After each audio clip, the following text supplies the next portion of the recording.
नमस्कार, मैं भावना ठाकुर और आप देख रहे हैं कोहराम लाइव। सीएम चंपई सोरेन ने कहा कि संसार में कभी कोई काम रुकता नहीं है।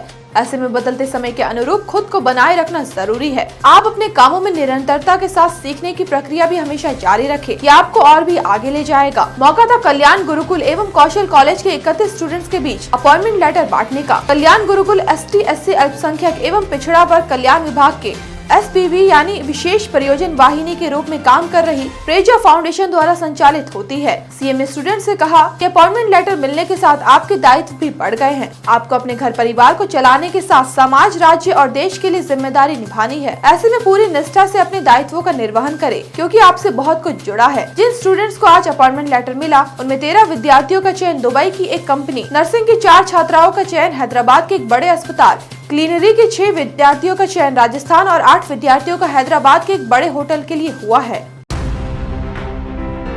राजधानी रांची से सटे ओरमांझी थाना क्षेत्र में 15 साल की एक गरीब लड़की के साथ गैंग रेप के 2 संदेही गुनहगारों को गिरफ्तार कर लिया गया। इनके नाम सुबोध कुमार जायसवाल और हीरा लाल महतो बताए गए। दोनों ओरमांझी इलाके के रहने वाले हैं। इस दुस्साहसिक वारदात को दबाने और छुपाने की भरपूर कोशिश की गई थी, पर जब बात रांची के पुलिस कप्तान चंदन कुमार सिन्हा के कानों तक पहुँची तो नतीजा सामने है। SSP ने बताया कि दरिंदों को दबोचने के वास्ते एक टीम बनाई गई। टीम ने दरिंदों को धर दबोचा। यहाँ याद दिला दे कि बीते 18 जून की रात कार सवार हैवानों ने इस नाबालिग लड़की की आबरू लूट ली थी। पीड़िता बेहद गरीब है। वो अपनी माँ के साथ झुग्गी झोपड़ी में रहती है। माँ के साथ इधर उधर काम करके अपना पेट पालती है। उस रात वो ओरमांझी के पंचायत सचिवालय के पास सोई हुई थी। तभी वहाँ कार से पहुँचे कुछ बदमाश उसे जबरन गाड़ी में बैठा लिए और फिर एक सुनसान जगह पर ले जाकर गैंग रेप किया। इल्जाम है कि सामूहिक दुष्कर्म करने के बाद पीड़िता को आनंदी बगीचा के पास सड़क पर फेंक दिया गया था।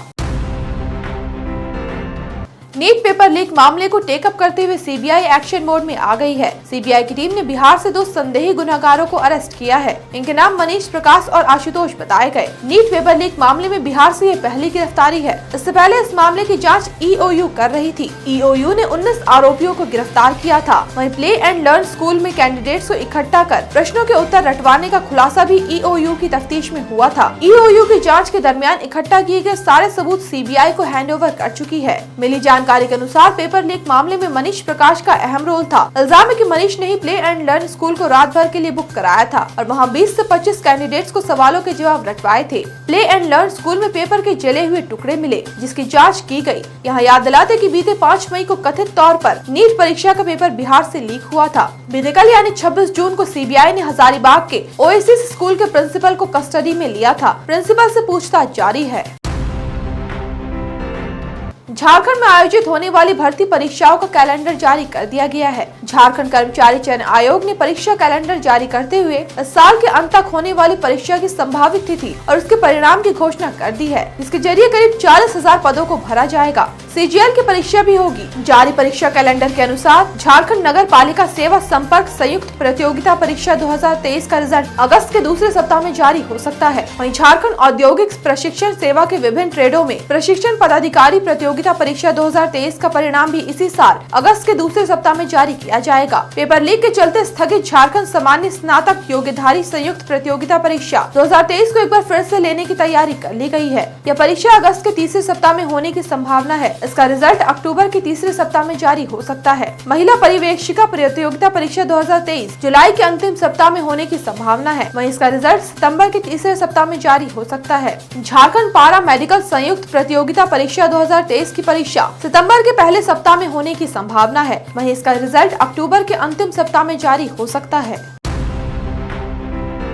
TSPC के उग्रवादियों का इलाज करने वाला डॉक्टर सुनील पासवान उर्फ डॉक्टर जी को आज गिरफ्तार कर लिया गया। उसे पलामू कोर्ट के मेन गेट के सामने कोर्ट समाहरणालय रोड से गिरफ्तार किया गया। करीब 2 साल पहले पलामू के नौडिहा बाजार थाना क्षेत्र में पुलिस के साथ हुए मुठभेड़ में भी वो शामिल था। इस बात का खुलासा आज छतरपुर SDPO नौशाद आलम ने मीडिया के सामने किया। SDPO ने बताया कि पलामू पुलिस कप्तान रेशमा रमेशन को इन्फॉर्मेशन मिली कि डॉक्टर सुनील पासवान मेदिनी नगर इलाके में आया हुआ है। मिली इन्फॉर्मेशन पर तुरंत एक टीम बनाकर रेड की गई और सुनील पासवान को दबोच लिया गया। पुलिस पूछताछ में सुनील पासवान ने कबूल किया कि वो उग्रवादियों का इलाज करता था। वहीं कई हिंसक वारदातों को अंजाम देने में भी उग्रवादियों का साथ दे चुका है। पुलिस ने उसे जेल भेज दिया है।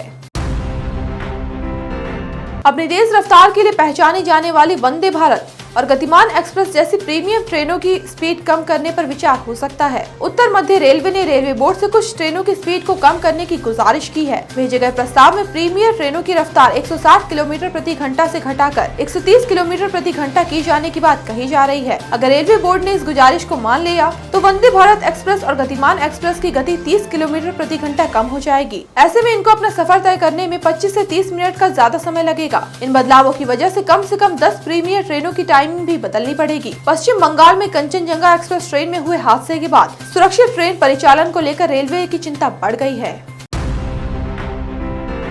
नीट यूजी पेपर लीक और परीक्षा रद्द होने के प्रतिरोध में आज दिल्ली के जंतर मंतर पर जुटे और संसद का घेराव करने जा रहे प्रदर्शनकारी छात्रों पर पुलिस ने लाठीचार्ज कर दिया। वहीं यूथ कांग्रेस के अध्यक्ष श्रीनिवास पीवी को हिरासत में ले लिया। गुरुवार को एनएसयूआई के कार्यकर्ताओं ने जंतर मंतर पर जोरदार प्रदर्शन किया। पुलिस से भिड़ंत होने के बाद लाठीचार्ज किया गया। वहीं ओखला में नेशनल टेस्टिंग एजेंसी के हेड ऑफिस को घेरने की कोशिश की गयी। प्रदर्शनकारियों ने एनटीए को खत्म करने और शिक्षा मंत्री धर्मेंद्र प्रधान को इस्तीफे सहित अन्य मांगों पर जोरदार प्रदर्शन किया। मीडिया रिपोर्ट्स के अनुसार प्रदर्शन में आईसा एवं दिल्ली विश्वविद्यालय के क्रांतिकारी युवा संगठन सहित अन्य छात्र संगठनों ने भी हिस्सा लिया। प्रदर्शनकारी छात्रों ने पोस्टर और तख्तियां थाम रखी थी, जिसमें धर्मेंद्र प्रधान इस्तीफा दो और एनटीए खत्म करो जैसे नारे लिखे हुए थे। इस बीच सीबीआई ने नीट यूजी पेपर लीक मामले में पटना से आशुतोष और मनीष प्रकाश को अपनी गिरफ्त में लिया है। दोनों से पूछताछ की जा रही है।